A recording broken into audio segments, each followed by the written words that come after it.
Hello, beautiful people, we're here to you, and welcome back to Let's Play Kirby 64! In the previous episode, we started off our adventure, and in today's episode, we're going to continue onward. Yay! Now, one thing that I would definitely say that is kind of weird to get used to with this game is the fact that you can't play this game with a thumbstick. So, you can only play this game using the D-pad, and I suppose that makes the most sense because the D-pad is usually people's most preferred way to play a 2D platformer like this, but I'm weird. I like playing 2D platformers with the joystick, so that's something that's a little bit hard to get used to and things like that. But what isn't hard to get used to is the fact that Kirby is a firework! He spat out fireworks in the previous episode, and now he is the firework! Kirby, you're a firework! Come on, let your colors burst! I already did this joke, but I'm unoriginal and can be replaced. But yeah, this is probably like one of my favorite copy abilities in the entire Kirby series, where Kirby literally turns into a firework. This is just so much fun. Like, okay, so I mentioned before that I am on the spectrum and things like that, and one of my things, I like repetitive things like this, and so just repeatedly mashing the button and seeing Kirby just continuously turn into a firework, this is awesome.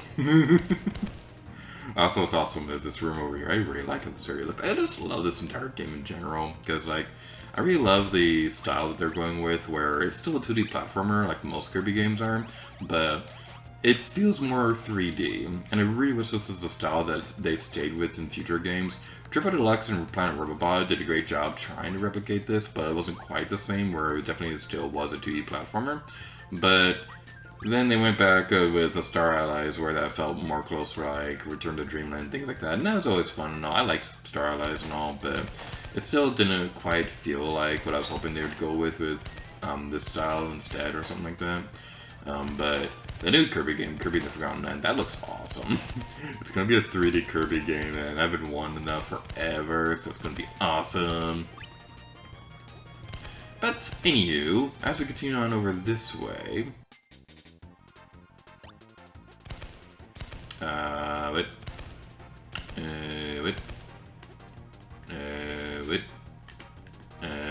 Wait. I thought I could blow this up. Do I need another ability for this? Button mash, button mash, button mash, button mash, or get to the toppy tip. Okay, I think we need a cutter. And the nice thing about this game is that if it does require a certain copy ability for you to get a crystal shard and things like that, they usually have that enemy in close range. So hopefully this will work. This did not work. What the heck? What the poopy poop?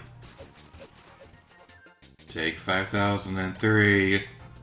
Yay! Okay. I guess the first cutter wasn't big enough. I had to cut through that block or something like that. So, double cutting abilities. Yeah. We got a maximum tomato right there, which will allow us to have full HP. Now we can go over this way. We get that and get the next crystal shard. It's almost like that's what the name of the game is. I also just love this area. You're going through the staircase, and you see the pretty fountain in the background. The fountain itself kind of reminds me of Paper Mario in a way. Like the very first Paper Mario game. That's always pretty fun. Dude, I'm just so excited to play through Paper Mario again on the Switch, because like I was playing through it again on Wii U, but it's going to be a lot more convenient to be playing it on Switch and things like that, so I'm super excited. Plus, like, it's also going to like open the way for a lot of kids nowadays to actually experience a good Paper Mario. Okay, I'm just joking. I actually really like Origami King. It's just that the game also has a lot of problems that are super impossible to ignore. It's a weird game, because like, I like most of it, but it's also a weird game where everything is either amazing or awful. There's literally no in between. So, like, I'm either going through a segment that I absolutely love and everything is amazing and I wish the entire game was like this, or I'm going through an area that's completely terrible. It's like, how did this get past the quality assurance and things like that?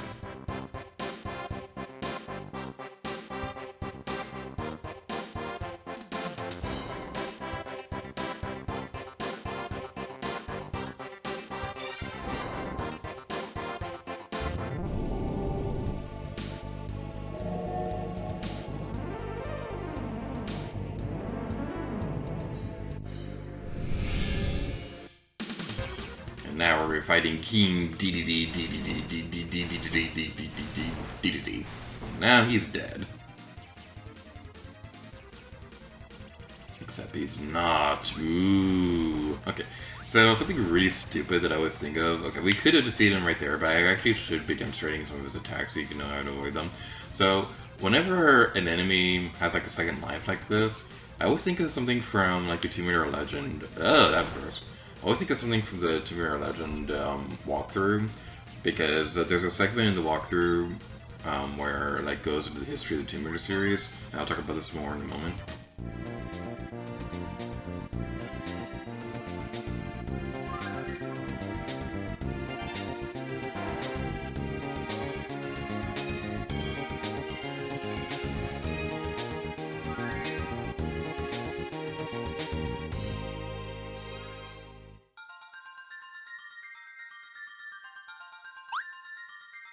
What is the timing to get a good jump on this?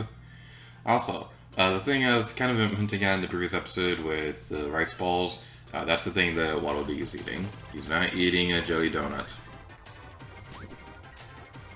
So, this is going to be the boss of this area, Whispy Woods. Kind of a series, a staple for the Kirby series, where we have to fight this guy at least at some point during our adventure. But now he has cute little babies, and we can destroy them too! It's one big happy family massacre. That's a gruesome thought now. But continuing my train of thought from a moment ago, so in the Tomb Raider Legend instruction book, for like the walkthrough and things like that, it was probably like one of the best walkthrough books I've ever seen in my life, because not only do they go through beta information on the game, but there's also a segment where they're going over like the complete history of the series as well, up to that point. So they obviously went in more detail in the first game than the other ones, but when they're going over like the final boss of the first game, there's a part where, so like in like every good super villain, you had to defeat Atla twice. I found a copy of that book again recently, and it made me super happy. But what's also going to make me super happy is not being able to destroy Whispy Woods because I was talking too much. Story of my life. If you don't have any copy abilities or anything like that, then you can eat the apples and throw them at the little spiky thingies as well. So let's collect that. Why am I talking so much? I'm talking so much. Okay, you know what? Let's actually demonstrate destroying it with an apple. Because you know what they say, an apple a day keeps the doctor away.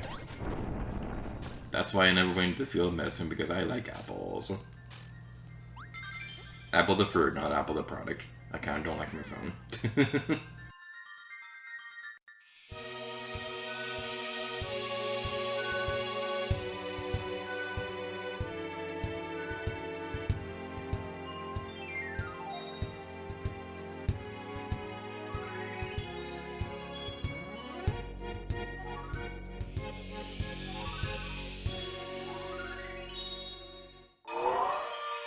And now taking care of all that, we're in this video off here. So thank you guys so much for watching this episode of Kirby 64. In the next episode, we're going to go to the land of crushed Oreos.